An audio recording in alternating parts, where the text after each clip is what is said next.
As the Democratic Party grapples with the fallout from its 2024 election losses, recent analyses and editorials are revealing deep dissatisfaction within its ranks.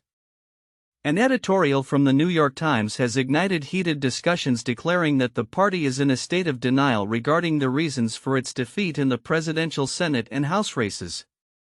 The editorial board's stark warning suggests that unless party leaders confront the uncomfortable truths about their policies and messaging, they risk significant challenges in future elections.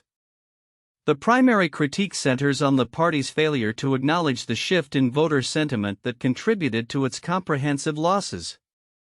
The Times editorial asserts, as comforting as these explanations may feel to Democrats, they are a form of denial that will make it harder for the Democratic Party to win future elections.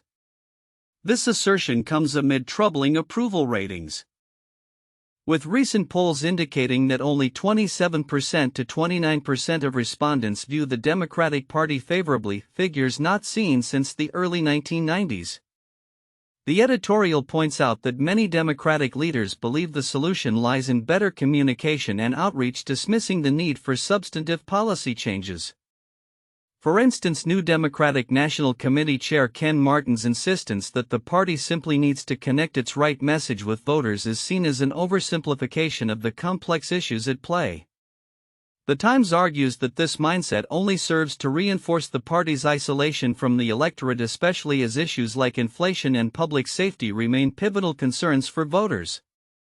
Critics within the party, including notable figures like Minnesota Governor Tim Walz, have also sparked controversy. Walz's comments suggesting that 90 million voters stayed home during the last election have been met with skepticism. The Times editorial counters that non-voters favored Trump by a wider margin than those who did vote, indicating a need for deeper introspection rather than a surface-level analysis of turnout.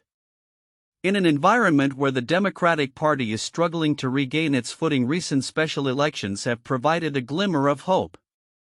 Victories in Pennsylvania state legislative races, particularly the narrow win by East Petersburg Mayor James Malone over a Republican incumbent in a traditionally conservative district, have raised morale among Democrats. This outcome suggests that grassroots efforts may be beginning to resonate with voters disillusioned by the current political landscape. However, the upcoming special elections in Florida pose significant challenges for the Democratic Party. With Republican candidates dominating the narrative in districts previously held by notable figures like Matt Gaetz and Michael Waltz, Democrats face an uphill battle. Despite these odds, House Minority Leader Hakeem Jeffries has expressed optimism, predicting that Democratic contenders will significantly overperform in these races. Moreover, the stakes are high in Wisconsin, where a contentious Supreme Court race is drawing national attention. With a staggering $81 million raised in total campaign contributions, this election is set to be a critical indicator of voter sentiment in one of the nation's most pivotal swing states. The outcomes in these special elections could signal shifts in voter alignment, potentially altering the Democratic Party's approach as it prepares for the 2026 elections. The ongoing narrative surrounding the Democratic Party is one of introspection and urgency. The New York Times editorial urges party leaders to engage in more rigorous and less wishful reflection, emphasizing the need for new ideas and a reassessment of their political alignment. As various factions within the party wrestle with their identities and strategies, the path forward will require not only acknowledgement of past mistakes but also a commitment to innovative solutions that resonate with a diverse electorate. In conclusion, as the Democratic Party navigates the complexities of its current challenges, the interplay between public sentiment and internal dynamics will be crucial. The upcoming elections will serve as a litmus test for the party's ability to adapt and respond to the shifting political landscape, ultimately determining its viability in the years to come. The journey ahead will undoubtedly require a delicate balance of reflection, innovation, and strategic outreach to rebuild trust with voters and reclaim its position in American politics. In a significant shift within the political landscape, Brett Guthrie, a prominent Republican from Kentucky, has secured a prestigious chairmanship in the House GOP caucus, attributed largely to his impressive fundraising capabilities. As the political dynamics in Washington continue to evolve, Guthrie's ascent reflects both a personal achievement and a broader strategy within the Republican Party to consolidate power and resources ahead of the upcoming elections. Guthrie's fundraising prowess has not gone unnoticed as he has emerged as a pivotal figure in rallying financial support for the GOP. His ability to generate substantial contributions has been credited with enhancing the party's overall financial health, particularly as it braces for potential electoral challenges. Raising money is crucial in today's political environment, and I'm honored to have played a part in strengthening our caucus, Guthrie remarked, highlighting the importance of financial backing in contemporary politics. As the GOP gears up for special elections across the country, the mood within the party is a mixture of confidence and apprehension. Recent polls indicate that while former President Donald Trump maintains a solid 45% approval rating, Democrats are seizing opportunities to challenge Republican strongholds in key states. The Democratic Party has highlighted recent victories in Pennsylvania, where 2 state legislative seats were flipped, as a sign of potential momentum heading into the 2025 elections. We're seeing a grassroots resurgence as voters rally against the Trump agenda, stated Libby Schneider, a deputy executive director at the DNC. However, the Republican Party is not without its own strategies and strengths. Special elections in Florida, where GOP incumbents previously held sway, are set to be closely contested. The party is determined to project a united front, with Trump himself urging voters to turn out and support Republican candidates, particularly in districts with a history of strong conservative support. Your vote is vital in ensuring we continue our progress and resist the radical left, Trump stated during a recent teletown hall. Meanwhile, the battle for the Wisconsin Supreme Court has drawn national attention, fueled by an unprecedented influx of campaign funding. The stakes are high as both parties recognize the court's influence on pivotal issues such as abortion and redistricting. Elon Musk's substantial financial contributions have further escalated the competition, making this race the most expensive judicial election in U.S. history, with over $81 million spent. It underscores the lengths to which both sides will go to secure judicial power that could shape policy for years to come. In a notable shift, Trump's administration has also withdrawn the nomination of Elise Stefanik for a UN ambassadorship, a move interpreted by many as a response to concerns about maintaining a slim GOP majority in the House. With a very tight majority, I don't want to take a chance on anyone else running for Elise's seat, Trump explains, signaling strategic caution as the party navigates its legislative agenda. As the political landscape continues to evolve, the upcoming gubernatorial races in Virginia and New Jersey will serve as litmus tests for voter sentiments toward the GOP and its alignment with Trump's policies.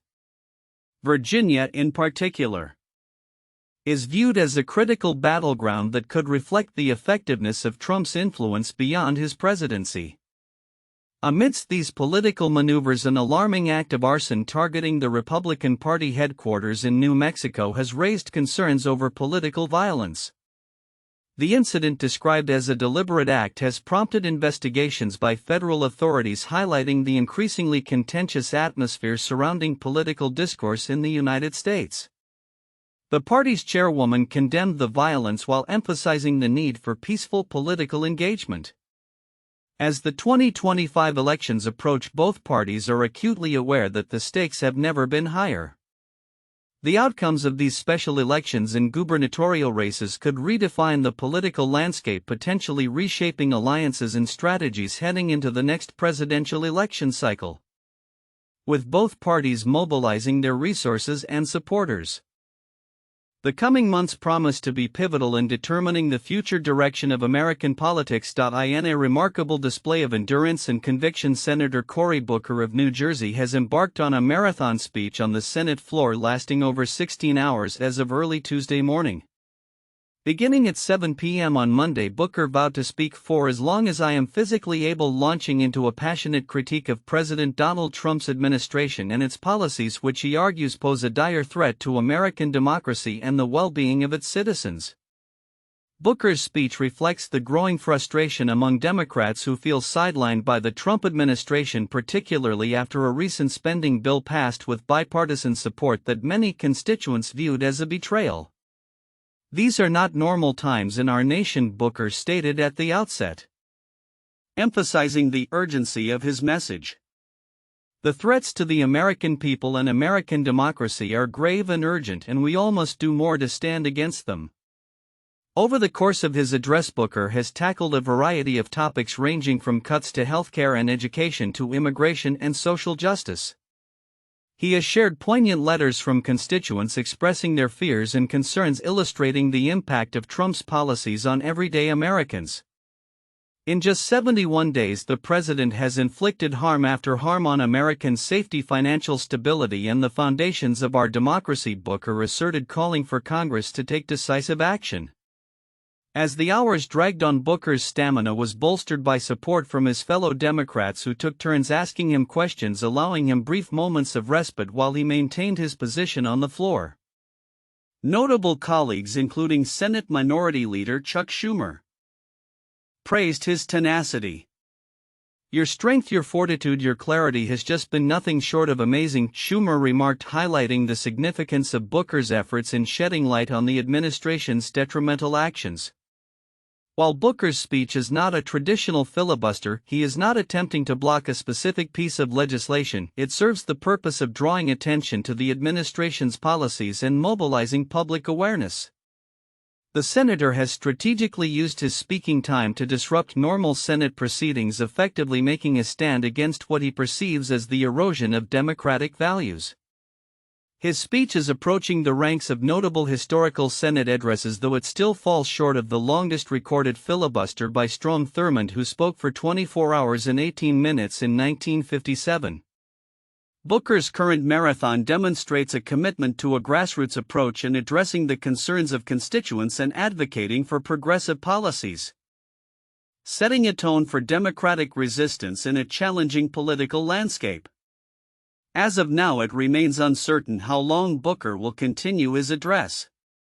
His determination reflects a broader sentiment among Democrats who are grappling with the implications of Trump's presidency. Many are watching closely as Booker's actions could solidify his position as a key figure in opposition to Trump and a potential leader for the party's future. As the nation waits to see how this unprecedented speech unfolds, it has undoubtedly ignited discussions around the effectiveness of such tactics in the current political climate and the critical need for continued advocacy and activism within the halls of Congress. In the heart of Florida, a crucial political showdown is unfolding that could have significant implications for both the Republican Party and President Donald Trump's legislative agenda. As voters head to the polls for two special elections on April 1, the stakes are higher than ever in a state that has become a battleground for political power. The outcomes of these races could signal shifting tides ahead of the midterm elections and potentially reshape the dynamics in the U.S. House of Representatives. In the 6th Congressional District, Democratic candidate Josh Weil, a public school math teacher, is challenging Republican State Senator Randy Fine to fill the seat vacated by former Congressman Michael Waltz. Weil's campaign is marked by an ambitious promise to flip a solidly Republican district that Trump won by over 30 points in the last election. "Their 2025 agenda stops here," he declared during a rally in Ocala, reflecting a broader Democratic strategy to capitalize on increasing voter discontent with the GOP. His candidacy, backed by substantial fundraising efforts, over $10 million compared to Fine's $1 million, has raised eyebrows within Republican circles. Fine, meanwhile, is acutely aware of the pressure his campaign faces. In a recent telephone town hall, he warned Democrats are mad. They're going to do whatever it takes to grind Donald Trump's agenda to a halt. This sentiment reflects a broader anxiety within the Republican Party, which currently holds a slim majority in the House with 218 seats to the Democrats' 213. Losing even one seat could complicate their legislative maneuvers, especially as the party grapples with its internal divisions and Trump's polarizing influence.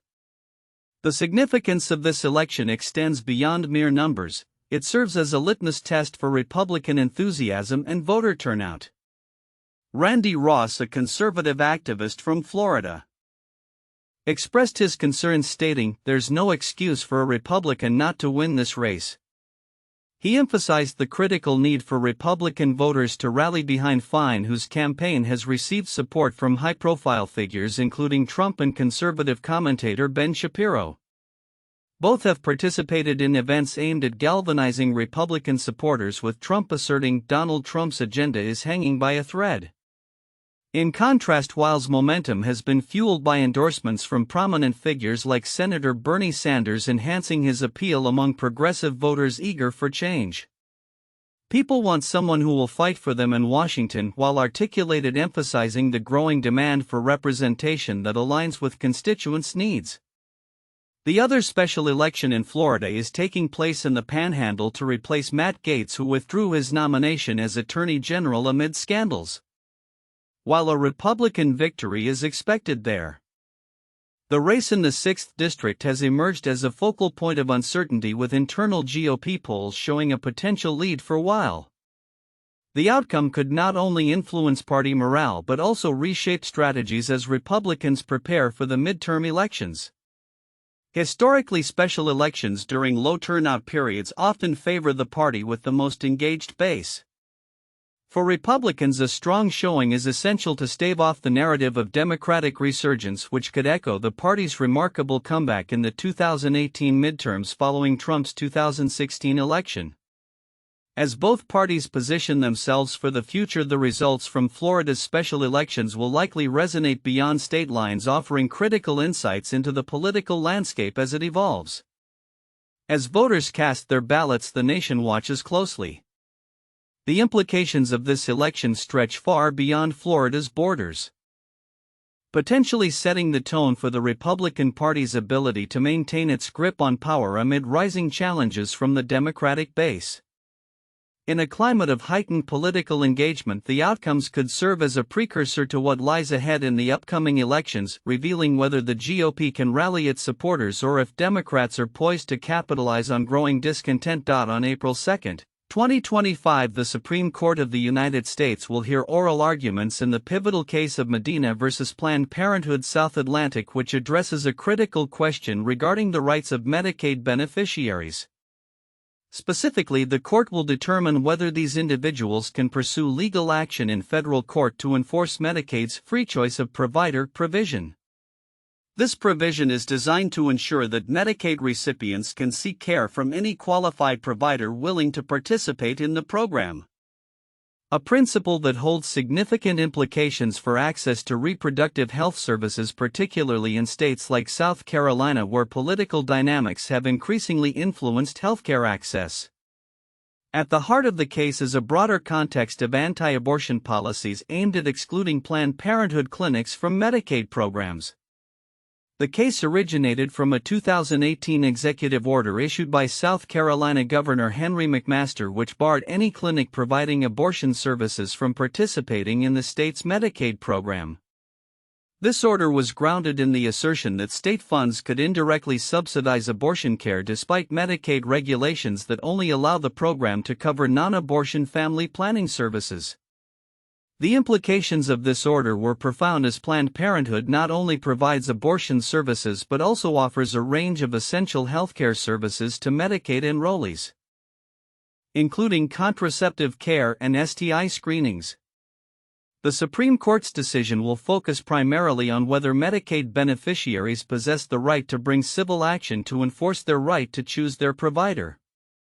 This question echoes a previous ruling from 2023 in the case of Health and Hospital Corp of Marion County versus Talevsky, where the court affirmed that patients have a right to enforce certain conditions imposed by federal Medicaid law.